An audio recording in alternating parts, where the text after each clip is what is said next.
오늘 저녁 시간에는 지금을 사는 사람이라는 제목으로 여러분들과 함께 말씀을 나누도록 하겠습니다. 먼저 시간에 대한 이야기를 조금 나누보고자 합니다. 우리는 시간이 흐른다고 생각을 합니다. 그래서 미래가 흘러와서 현재가 되고 현재가 흘러가서 과거가 되기에 과거와 현재와 미래가 순서가 있고 우리가 사는 세상은 인과율이 있는 세상, 그러니까 원인이 있고 결과가 나중에 오는 그런 순서가 있는 세상이라고 생각을 합니다. 그런데 현대 물리학에서는 우리가 당연하게 생각하는 이 사실에 대해서 의문을 가지고 있습니다. 현대 물리학에서는 시간과 공간이 묶여 있다고 생각을 합니다. 따로따로 존재하는 것이 아니라 좀 어려운 이야기지요. 저도 사실은 잘 이해가 되지 않습니다. 그래서 중요한 것은 무엇이냐 하면 이 시간과 공간이 묶여 있기 때문에 공간에 따라서 시간도 달라진다는 것입니다. 이것이 아인슈타인이 이야기했던 상대성 이론입니다. 그림을 한 장 띄워주시면 감사하겠습니다. 여러분, 이 그림이 혹시 어떠한 그림인지 아십니까? 이 그림은 우주 어딘가에 있는 블랙홀을 직접 찍은 사진입니다. 아인슈타인이 상대성 이론을 펼치면서 추측하기를 우주 어딘가에 분명히 블랙홀이 있을 것이다 라고 이야기를 했었는데 지금까지 그것을 직접 찍지 못했습니다. 그런데 이제 전파망원경의 발달로 2017년에 이제 이 사진은 실제로 전파망원경으로 블랙홀을 찍은 사진입니다. 그래서 이제 아인슈타인의 그 추측이 사실로 밝혀지는 그러한 순간이 되었던 것입니다. 여러분, 보고 계시는 이 블랙홀의 특징은 무엇이냐 하면 우주에서 가장 빠른 빛이라고 할지라도 이 블랙홀에 들어가게 되면 나오지 못하게 된다는 것입니다.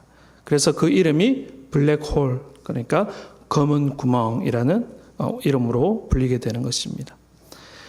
중요한 것은 이 블랙홀 주변에 있거나 가까이 가면 갈수록 시간은 느려지게 되고 저 블랙홀 안에 있는 어떠한 사건의 지평선이라는 곳이 있는데 그 특이점을 넘어가게 되면 과거도 현재도 미래도 없어지고 마치 시간이 멈춰 있는 것처럼 된다고 합니다. 그러니까 그 지평선을 넘어서게 되면 인과율이 없어지는 그런 지점이 있다라는 것입니다. 신기한 일이지요. 저로서는 아무리 상상을 해도 그런 세상을 상상이 잘 되지 않습니다. 여튼 블랙홀 근처에서는 시간의 흐름이 멈춰버리는 원인과 결과가 없는 과거와 현재, 미래의 구분이 없어져 버리는 그러한 일이 일어난다고 합니다. 그래서 현대 물리학자들은 어쩌면 우리가 사는 세상, 이 세상도 우리는 당연히 시간이 흐른다고 생각을 하는데 어쩌면 우리가 사는 세상의 시간은 우리가 생각하는 것처럼 흐르지 않을 수도 있다라고 이야기를 하고 있습니다. 그렇다면 만약에 물리학자들 말처럼 시간이 흐르지 않는다면 우리는 왜 시간이 흐른다고 생각을 하고 있는 것일까요? 좀 이상하게 들리겠지만 정말 시간이 흐르지 않는다면 시간이 흐르지 않는 것처럼 우리가 느껴야 될 텐데 그럼에도 불구하고 우리는 지금 시간이 흐르고 있다라고 생각하고 있지 않습니까? 이렇게 느끼는 데는 분명한 이유가 있다라는 것입니다. 그 이유는 무엇이냐 하면 우리가 시간이 흐른다고 느끼는 이유는 우리가 기대와 기억 속에서 살아가기 때문입니다. 우리는 어떠한 사건을 기억하기에 기억하는 그것을 과거라고 생각합니다. 그러니까 사실 과거는 우리의 기억에 있다라는 것입니다. 또 우리는 어떠한 사건을 기대하기에 그 기대하는 그것을 미래라고 생각을 합니다. 그러니까 사실 미래는 우리의 기대가 되는 것입니다. 그래서 사실 어떻게 생각해 보면 우리가 알고 있는 과거와 미래는 실제하는 시간이 아니라 우리의 기억과 기대 속에 존재하는 실제하지 않는 시간이라고 할 수 있는 것입니다. 그러므로 우리가 살아가야 하는 시간은 어떠한 시간이냐면 지금 실제하는 현재의 시간을 우리가 살아가야 하는 것입니다. 왜냐하면 과거와 미래는 실제하는 시간이 아니기 때문입니다. 그런데 많은 사람들이 지금을 살아가지 못하고 과거와 미래 속에서 살아갑니다. 후회하며 과거 속에 살아가고 기대하며 내일 속에 살아가며 오늘을 살아가지 못하는 것입니다. 성경에도 지금을 살아가지 못하는 사람이 있었습니다. 누구였느냐 하면 바로 이스라엘의 초대 왕이었던 사울 왕이었습니다. 하나님은 사울을 이스라엘의 왕으로, 통일 왕국의 초대 왕으로 세웠습니다. 하지만 사울은 하나님의 말씀에 순종하지 않았고 결국 여호와 하나님께 버림을 받게 됩니다. 사울은 하나님의 말씀에 순종하지 않았습니다. 이스라엘은 전쟁을 앞두고 항상 이제 하나님 앞에 제사를 드리고 이제 출정을 하곤 했는데, 그때 제사를 드리는 일은 선지자가 해야 하는 일이었습니다. 그래서 사울은 전쟁을 앞두고 7일 동안 선지자 사무엘이 오기를 기다렸습니다. 그런데 사무엘 선지자가 아무리 기다려도 오지 않는 것입니다. 그래서 결국 그는 기다리지 못하고 사무엘을 대신하여 자기 스스로 하나님께 제사를 드리게 됩니다.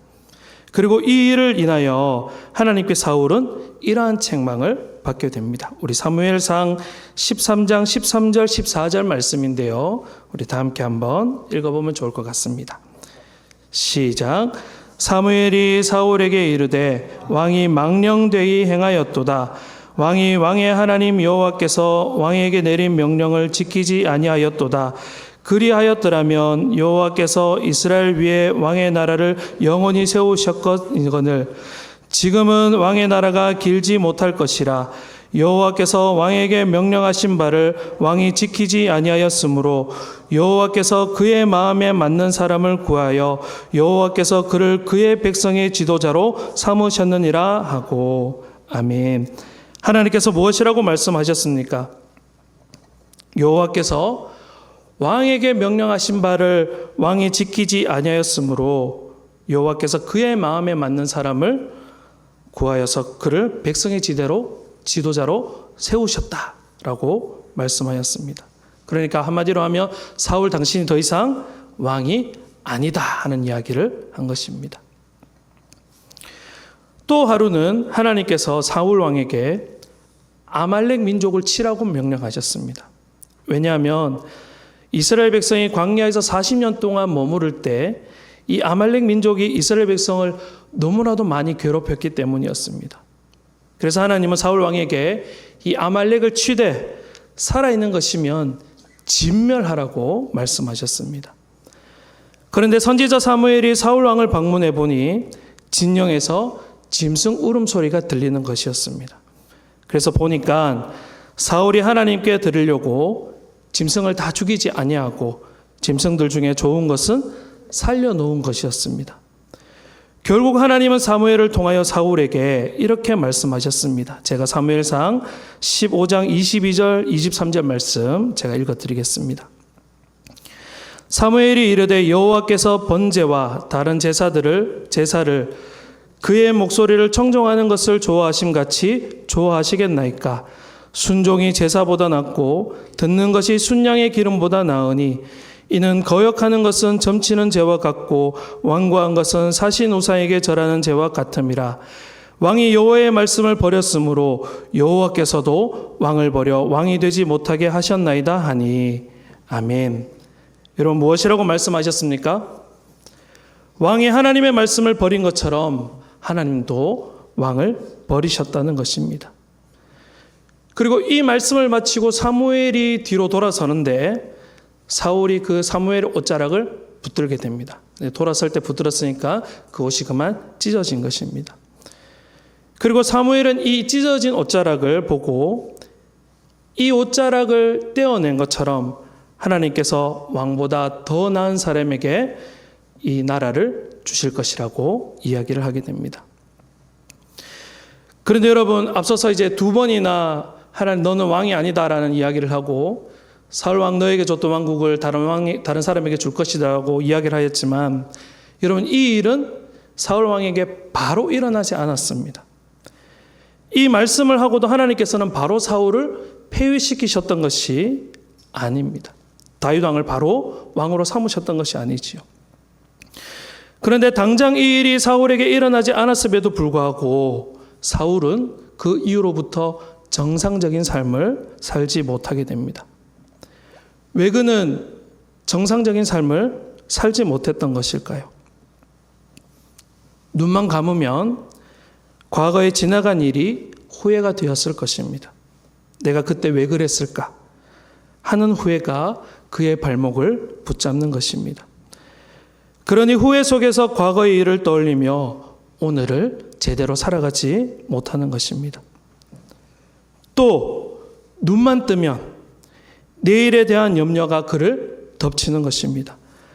하나님께서 나보다 더 나은 이에게 왕국을 넘기신다고 하셨는데, 나보다 더 마음이 아픈 사람을 왕으로 세웠다고 하셨는데, 그러면 나는 어떻게 되는 것인가 하는 염려가 그를 덮치게 되었던 것입니다.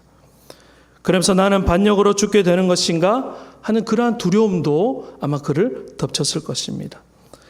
그러니 염려 속에서 또 두려움 속에서 다가오지 않을 미래를 걱정하며 오늘을 제대로 살아가지 못했던 것입니다.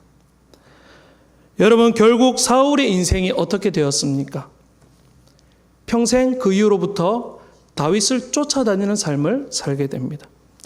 나라의 일도 다 내맡겨 버리고 그에게 맡겨진 일들이 얼마나 많았겠습니까? 나라의 왕이니까. 근데 그 모든 일을 다 내버려 두고 오직 이 다윗이 자신을 반역하여 자신을 죽이지는 않을까 하는 두려움 속에 이 다윗을 먼저 죽이기 위하여 다윗을 쫓아다니는 인생을 살았던 것입니다. 오늘을 제대로 살지 못했던 것입니다. 여러분, 사울의 인생은 어떠한 인생이라고 할 수 있을까요? 사울의 인생은 과거와 미래가 오늘을 좀먹는 인생이었던 것입니다. 지나간 과거가 후회되어 오늘을 제대로 살아가지 못하고 다가오지 않은 미래가 두려워 나아가지 못하는, 과거와 미래 속에 머물러 지금을 살아가지 못하는 인생이었던 것입니다.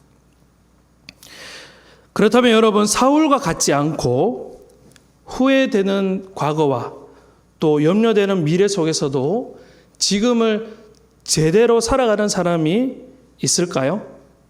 성경 속에 그러한 인물이 있습니다. 그 사람이 누구냐 하면 바로 다윗입니다. 다윗.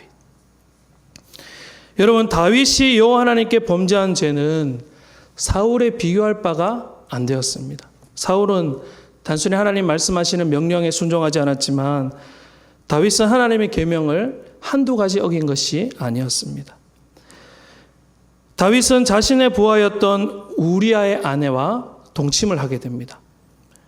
여러분, 이 일은 여러분 10계명 중에 몇 계명을 어긴 것일까요? 먼저는 간음하였으니까 간음하지 말라라는 7계명을 어긴 것입니다. 맞습니다. 예, 기억하시는 분이 계시는군요. 또 여러분, 간음한 것이 드러날까 봐 우리아를 전쟁의 가장 치열한 곳으로 보내게 됩니다. 그래서 우리아가 죽게 됩니다. 어떠한 계명을 어긴 것이지요? 살인하지 말라는 6계명을 어긴 것입니다.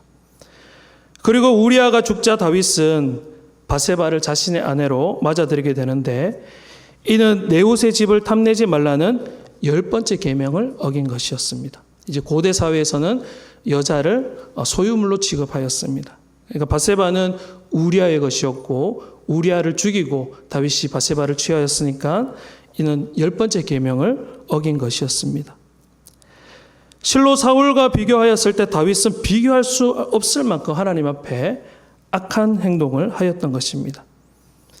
그래서 하나님은 선지자 나단을 다윗에게 보내어 그를 책망하게 되는데, 다윗의 죄로 인하여 다윗은 자신의 죄로 인하여 이러한 책망을 받게 됩니다. 여러분, 사무엘하 12장 9절에서 11절까지 말씀인데요. 제가 한 절, 여러분이 한 절, 우리 11절을 합독하도록 하시겠습니다. 어떠한 책망을 받게 되었을까요? 그러한데 어찌하여 내가 여호와의 말씀을 업신여기고 나보기에 악을 행하였느냐?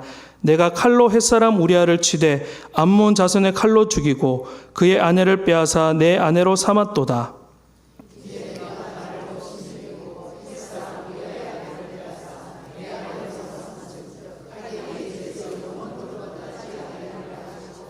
함께 보시겠습니다. 여호와께서 또 이와 같이 이르시기를 보라 내가 너와 내 집에 재앙을 일으키고 내가 내 눈앞에서 내 아내를 빼앗아 내 이웃들에게 주리니 그 사람들이 내 아내들과 더불어 백주에 동침하리라. 아멘. 하나님께서 다윗의 악을 보시고 무엇이라고 말씀하셨습니까? 하나님께서는 다윗이 한 일에 대하여 하나님을 업심여기고 악을 행하였다고 말씀하셨습니다. 그리고 그 일로 인하여 칼이 다윗의 집에서 떠나지 않을 것이다. 그리고 너가 한 일 그대로 너에게 갚아주겠다라고 하나님께서 말씀하셨던 것입니다. 그리고 여러분 방금 읽었던 11절 말씀 뒤에 한 가지 더 다윗에게 내린 벌이 있는데 그것은 다윗과 밧세바 사이에서 태어난 아기가 죽을 것이라는 것이었습니다. 그리고 밧세바와 다윗 사이에 진짜 아이가 태어났는데 정말 그 아이는 하나님의 말씀대로 크게 아프게 됩니다. 그래서 다윗은 금식하며 밤새도록 땅에 엎드려 기도를 하였습니다. 여러분 어떠한 기도를 하였을까요? 아마 회개의 기도를 하지 않았을까 생각이 됩니다. 자신의 죄로 인하여 죄 없는 아이가 죽게 되었으니 하나님 한 번만 용서해 주십시오 하면서 금식하며 엎드려 기도를 하였던 것입니다. 얼마나 다윗이 자신이 한 일에 대해서 후회를 하였을지 우리는 상상을 할 수 있을 것 같습니다. 그런데 그만 그 아이는 7일 만에 죽게 됩니다. 다윗의 신하들이 다윗에게 아이가 죽었다는 것을 이야기하였을 때 다윗의 반응이 놀라웠습니다. 여러분 7일 동안 아이를 위하여 금식하며 엎드렸던 다윗이었으니까 아이가 죽었다는 이야기를 들었을 때 다윗은 어떻게 했을까요? 우리의 기대로서는 아마 다윗이 더욱 슬퍼하지 않았을까 아마 신하들이 그렇게 생각했었던 것 같습니다. 그런데 그 이야기를 들은 다윗의 반응은 이러하였습니다. 사무엘하 12장 20절 말씀인데요. 제가 한번 읽어드리겠습니다. 다윗이 땅에서 일어나 몸을 씻고 기름을 바르고 의복을 갈아입고 여호와의 전에 들어가서 경배하고 왕궁으로 돌아와 명령하여 음식을 그 앞에 차리게 하고 먹은지라. 아멘. 아이가 죽었다라고 이야기를 들었을 때 슬퍼한 것이 아니라 더욱 슬퍼한 것이 아니라 오히려 의관을 정제하고 여호와 하나님께 예배하고 음식을 먹기 시작한 것입니다. 이상한 일이지요. 그래서 신하들도 이상하게 여겼던 것 같습니다. 그래서 다윗에게 물었습니다. 아이가 아플 때에는 금식하고 우시더니 죽은 후에는 일어나서 잡수시니 어떻게 된 일입니까? 라고 다윗에게 물었습니다. 그랬더니 다윗이 무엇이라고 대답하였을까요? 이어지는 말씀인데요. 우리 12장 22절, 23절 말씀은 우리 함께 한번 읽어보겠습니다. 시작. 이르되 아이가 살았을 때에 내가 금식하고 운 것은 혹시 여호와께서 나를 불쌍히 여기사 아이를 살려주실는지 누가 알까 생각함이거니와 지금은 죽었으니 내가 어찌 금식하랴 내가 다시 돌아오게 할 수 있느냐 나는 그에게로 가려니와 그는 내게로 돌아오지 아니하니라 하니라. 아멘. 사랑하는 성도 여러분, 다윗에게 어떻게 이러한 일이 가능한 것입니까? 7일 동안 아이로 인하여 그토록 슬퍼하였다면 다윗은 후회 속의 현재를 살아갈 수밖에 없었을 것입니다. 과거에 있었던 일을 후회하며 오늘을 제대로 살지 못했을 터인데 어떻게 다윗은 과거의 후회를 털어버리고 오늘 이렇게 새롭게 시작할 수 있었던 것일까요? 여러분, 다윗에게는 또 한 가지 문제가 더 있었습니다. 여러분, 나단이 예언한 것이 그대로 이루어졌습니다. 밧세바와 다윗 사이에 태어난 아이가 죽을 것이라는 그 예언이 그대로 이루어졌다면 다윗에게 또 문제가 되는 것이 있습니다. 무엇이 문제일까요? 그렇죠. 그 앞에 했던 다른 예언들이 더 큰 문제이지요. 그러니까 다윗이 우리아에게 했던 것처럼 하나님께서 다윗에게 그대로 갚아주시겠다고 했던 그 예언, 칼이 너의 집을 떠나지 않겠다고 했던 그 예언도 이제 이루어질 것이라고 하는 것입니다. 여러분, 이것을 생각한다면 다윗은 아마 두려움 속에서 오늘을 살아가지 못할 것입니다. 다가올 미래가 두려워서 오늘을 제대로 살아가지 못하게 되는 것입니다. 그런데 우리가 아는 다윗은 그렇지 않습니다. 후회되는 과거 속에서도 오늘을 살아낼 수 있었고 다가올 미래의 두려움 속에서도 다윗은 여호와 하나님을 찬양할 수 있었습니다. 그래서 여러분 시편 23편에 보면 다윗이 무엇이라고 고백을 합니까? 여호와는 나의 목자시다라고 고백하며 찬양하는 것입니다. 과거를 후회하며 미래를 두려워하는 사람이었다면 결코 할 수 없는 찬양의 고백인 것이지요. 여러분 어떻게 이러한 일이 다윗에게는 가능했던 것일까요? 저는 어렸을 때 귀가 시간이 있었습니다. 그 귀가 시간은 해가 지기 전까지 집에 들어갔어야 됐어요. 이제 밖에서 놀다가도 해가 질 때가 되면 반드시 집에 들어가야만 했습니다. 왜냐하면 해가 지고 집에 들어가면 그에 상응하는 심판이 저를 기다리고 있었기 때문이었습니다.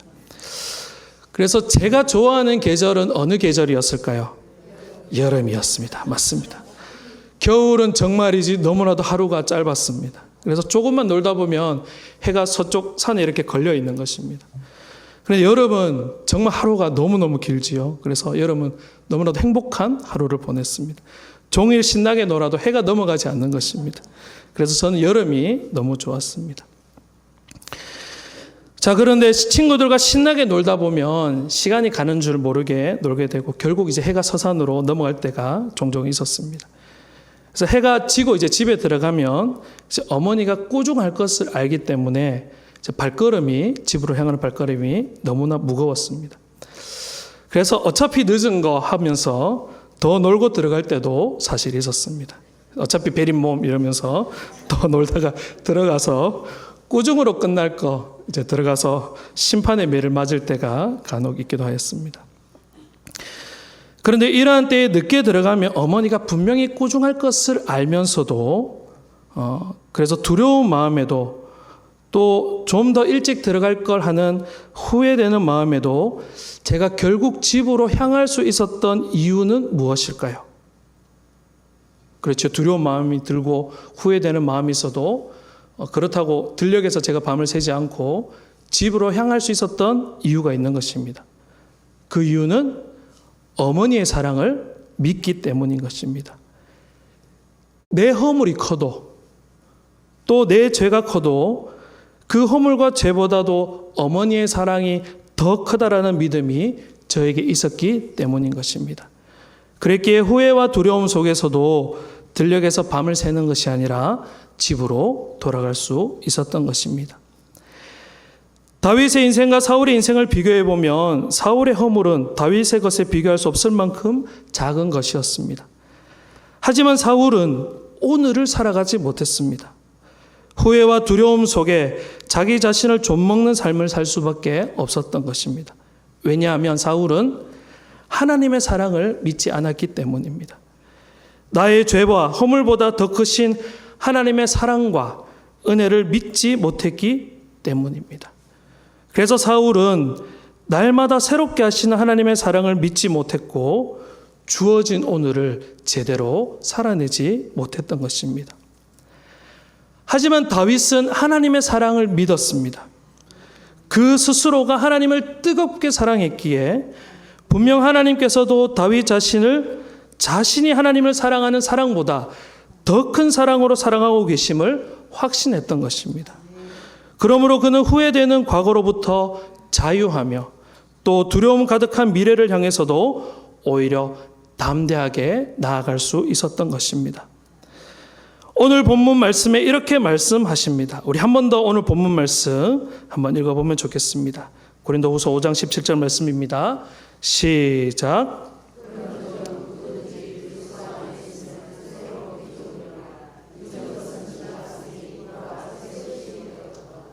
할렐루야. 주님은 말씀하십니다. 보라 새 것이 되었도다. 이 새롭게 하시는 역사는 시간적으로 과거에만 해당되는 새로움이 아닙니다. 시간을 초월하여 과거와 현재와 미래를 새롭게 하시어 우리가 오늘 부어주시는 주님의 은혜로 지금을 살아가게 하시는 그러한 역사이며 새로움인 것입니다.